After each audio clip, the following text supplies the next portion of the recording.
Hello, my dear learners. Welcome to a new session here at Skillfident with your mentor Namita. And in today's class, I'm going to address those learners who can understand English pretty well, but speaking in English fluently is a very big challenge for them. If you're watching this video and you're being able to understand whatever I'm speaking right now, or when you watch an English movie, you understand all the dialogues and you can make out the storyline very easily. Or when you read a book, you can understand the text pretty well. But speaking in English is a big problem. You feel that you cannot express yourself the way you want to. Then you have stopped at the right place. Because today I'm going to solve this problem of yours. I'm going to give you some wonderful tips which will help you become fluent in English on your own. But before that, let's try to decode why you can understand English when you find speaking in English so difficult. You don't think it's a simple task to speak in English fluently and confidently. But at the same time, you're being able to understand everything that you're reading, writing, or listening to. Why is it so? Let me tell you. You can understand English when it is spoken by other people, their conversations, a text written in a book, or when you're writing, or when you are watching a YouTube video, because you have studied a lot of English since childhood. English was a compulsory subject in your school. It is introduced right in class nursery.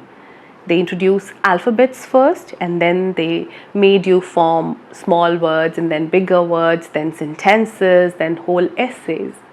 So English is definitely not an alien language. You are pretty well versed with English.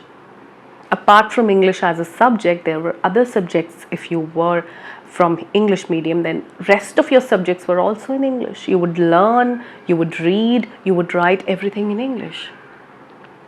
And in English subject, by the time you reach senior classes, the English exam paper is segregated into 4 sections. The first one is the reading section, where there was a comprehension. You'd read the comprehension and you'll answer the questions based on that. The second one would be a writing section where you'll have to write the advertisements, notices, messages, letters to editors and factual descriptions and all of that. Then grammar section, which was the most complicated one, where all your tenses, verbs and everything in detail was there. And fourth one was literature, which was all about your chapters, the lessons, the poetry, drama, all of that. So English was a compulsory subject. You have studied it religiously. But all the study was based on cramming, rote learning just to appear for exams. You were studying it because you had to get marks, good marks. Or your teacher would make you read a lesson in the class, so you would read paragraphs, and all the tasks were just based on appearing for an exam or studying because it is a part of your curriculum. So it was never like working on it to build a skill. It was more like appearing for exam. So you were only focusing on grammar, on learning chapters and cramming the word meanings, and there was no real learning of a skill. Now that was your school English. When it comes to speaking in English, it's all about having a coordination between your mind and your tongue. You need to have the right words to express your thoughts properly. That's where the challenge is. When you are writing something on a piece of paper, you get enough time to think about the words, about the choice of sentences, about the construction of the sentence, everything. You have enough time. Your hand is waiting for you to give commands and it will write. But when you're speaking, you don't have ample time. You have to immediately speak word after word, sentence after sentence to make it into a conversation, right? So to have that skill, you need to have a coordination. You need to have a very quick decision making which words are suitable to express what you want to speak right now. And to do that, there are simply 4 things that you need to work on. It is not a rocket science. So get this whole thing out of your head that it's such a big thing to speak in English fluently. No, it's not. We simply need to work on these 4 things if you can understand English, of course. If you can understand it very well, you don't need to work on anything else. It will simply help you make the words flow out of your mouth. What are these? So the very first one from my side is go for self-learning. If you're an adult, don't depend on institutes, classes, courses, or trainers, teachers for building this skill. Go for self-learning. Self-learning is the best way for adults to grab any skill. You need to be able to teach yourself a skill. You should teach it to yourself. You know what happens when you're dependent on a teacher or an institute or any course? You feel that it is the other person's job to make you fluent in English. But when you invest yourself into learning that skill, you give your 100%. You leave no stone unturned in the process, and that is what is required. So, when you are into self-learning, you need to have the right resources. Resources can be your books, or if you are dependent on the online resources, choose the right podcasts for yourself. Choose the right YouTube videos for yourself. Choose the right learning content. Choose the right mentor for yourself. Because here you'll find numerous people teaching you English. You'll find a lot of podcasts in English. Be wise enough to choose somebody who resonates with you, who resonates with your thoughts. You can understand that language very easily. That person's way of expression is something which reaches your heart. So choose your resources yourself and then start working on your English on your own. Nothing can beat that. The second tip is don't simply get stuck into English. The problem with most of the English learners in my classes also I observe is that they are stuck into English. English is a destination for them. Use English as a medium to achieve your goals. What is your goal? Is your goal to get a good job for yourself? You want a promotion in your office? You want to travel the world? You want to start a business? You want to have a smart personality? You want to have a good social circle? You simply want to enhance your personality? What is your goal? Use English as a medium to achieve that goal. Don't make English speaking your goal. Because what will you do sitting at home and speaking in English fluently? No, you have to have a goal. You need to reach somewhere. This is not your destination. If you will make English your destination, you will get stuck into it. You would never be able to speak fluently. If you're clear about your goal, I need to get this job. I need to get promoted in my office. I need to start a business where I have to deal with foreign clients. I need to build English skills. I want to travel the world, and English being global language is something which will help me interact with different people. That is why I have to learn English. Then you would put efforts accordingly and you'll be serious about it.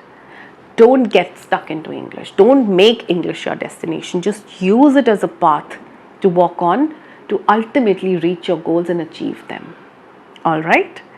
My third tip is start working on your knowledge. You are learning a lot of grammar. You're even learning a lot of vocabulary words. You are watching a lot of people come here and share their journey and their experiences, and they tell you how they learned English and all of that. A lot content has been consumed. But if you don't have the knowledge about what is happening around you, what is there in your environment, if you don't have enough knowledge about things that are taking place in your surroundings, then how will you express yourself well? If you're a lawyer and you know only thing about all that you have, all the knowledge that you have is all about laws and section this and that. You're a doctor and all you know about is medicines and health and what kind of surgeries are taking place. You teach history and you have only knowledge about history. You are into management and all you can talk about is teamwork and this. Then there is no point. You need to have knowledge about different fields. Work on your knowledge. How can you work on your knowledge? By reading different books. Read about finances, read about human behavior, read about how you can motivate yourself, read about improving yourself, read about different skills that you can acquire. Read about a lot of things. Listen to people from different areas. If you love traveling, then listen to people talking about their traveling experiences. Where did they stay? What about beaches? What about mountains? What about hotels? What about food? Everything. Work on your knowledge. Try to take everything this world has to offer. Learn about environment, learn about seasons, learn about different things, philosophy, psychology, why not? A person who is knowledgeable can express himself or herself in any language. They will never get stuck into anything. That's what you need to work on. So there is this detailed video on knowledge, and it's a practical video where I've shared a lot of exercises also. So I'll link that video. I am actually telling you to go watch that video after this. It'll be very helpful. You'll get some practice work. If you are going to go forward with self-learning, then this video is going to be really helpful. So work on your knowledge. And my final tip, the fourth tip is, don't study English. Yes, don't study English, practice English. You are right now taking it as a theoretical subject. You're working on gaining theoretical knowledge. Ma'am, please make a video on past perfect continuous. Please make a video on present continuous tense and all of that.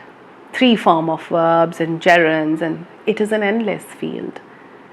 You don't have to go and teach it to different learners. You simply have to speak yourself.